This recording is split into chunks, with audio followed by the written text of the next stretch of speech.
Hi friends, welcome back to my YouTube channel Kaif creation. तो दोस्तों, सबसे पहले मैं आप लोगों से सॉरी बोलना चाहूँगा क्योंकि मैंने बहुत ही टाइम से अपने चैनल पर कोई भी वीडियो को अपलोड नहीं किया हुआ है।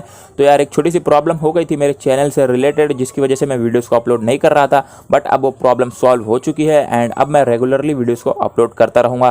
तो अब हम बात करते हैं इस वीडियो के बारे में कि किस टॉपिक पर हमारी ये वीडियो होने वाली है। तो आप स्क्रीन पर देख सकते हैं कुछ इस टाइप की फ़ोटो को मैंने एडिट किया हुआ जो काफ़ी अच्छी लग रही है। तो मैं इस वीडियो के अंदर सब कुछ स्टेप बाय स्टेप बताऊँगा एंड जो भी बैकग्राउंड और पीएनजीज का मैंने इसमें यूज़ किया है सबकी डाउनलोड लिंक वीडियो के डिस्क्रिप्शन बॉक्स में आपको मिल जाएगी, आप डाउनलोड भी कर सकते हैं। तो without wasting any time let's get started.